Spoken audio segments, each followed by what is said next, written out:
Hey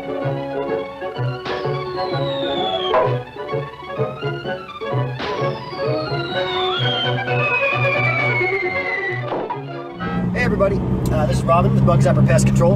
I work at the Eugene branch. I thought I'd post another tip up here. I know we did one last week. It worked out pretty well. So I thought I'd put another one up here. This time I'll talk about something that recently you may have seen in a link to a YouTube video that I posted on the site about whether mice prefer cheese. And the spoiler alert there is that they do not. They don't like cheese. We run into this from time to time, and I thought I'd give you a little information on this and a little bit of background. So the myth that mice like cheese, it has its roots all the way back in ancient Egypt.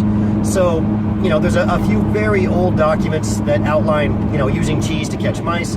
The thing is, when you look at the way it was described, and some other studies from the 1800s, basically what happens is if you've got mice, and it's like a particularly harsh winter, and they're starving, they'll eat anything.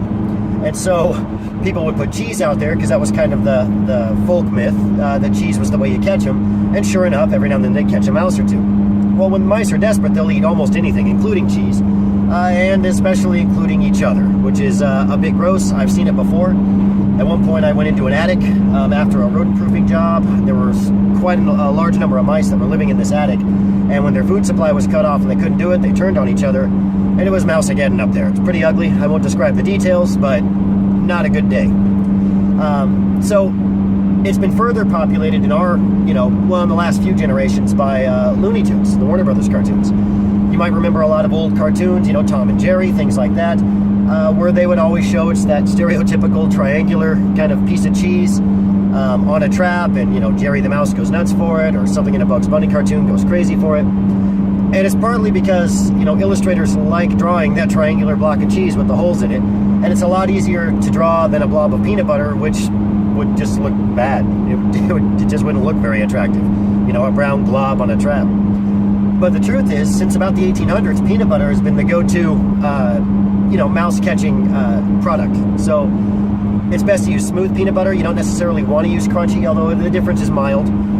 They do make some professional mouse baits that you can buy. I've experimented with those, and I've seen a lot of other people experiment with those. Not a whole lot of success. They have caught a few, but I think it's just like with the cheese. If they're desperate and they're starving, yeah, they'll go after it. They'll also go after a Rolo or a piece of candy. But if they're not starving and they've got a food source and they've infested your barn or house, and chances are if they're there in high numbers, that's because they've got food. Mice typically don't breed a whole lot if they don't have food. So if they're already eating, then you're going to have to entice them with something. And the best and most fragrant bait we've been able to find is just straight up peanut butter. Creamy, doesn't really matter which brand. That sugar content, the starches, the nuttiness of it, they really like that. They can smell it from a good distance.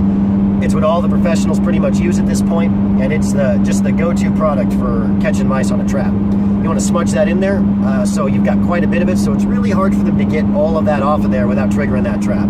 You don't want to put just a single glob in the middle. They might be able to get it, they might not. But if you smudge it around there, you'll have a much higher catch rate. And so that's just a little bit about, the myth about mice and cheese. We do run into customers all the time who will say, no, you're not doing it right, you got to use cheese. And that puts us in kind of a rough spot because we don't want to say, sorry, you're wrong, while we're in their house. But at the same time, we all know deep down that, peanut butter is the way to go, or something similar. Sometimes Nutella works. And so just a heads up on that. The cheese myth is really prevalent in our culture, but it's not accurate. And if you're looking to catch them yourself, go with peanut butter. If you're hiring a pest control technician like myself to do it, don't make us use cheese. It doesn't work very well, and we'll end up wasting each other's time. And that just works out better for everybody if we're all on the same page from the very start.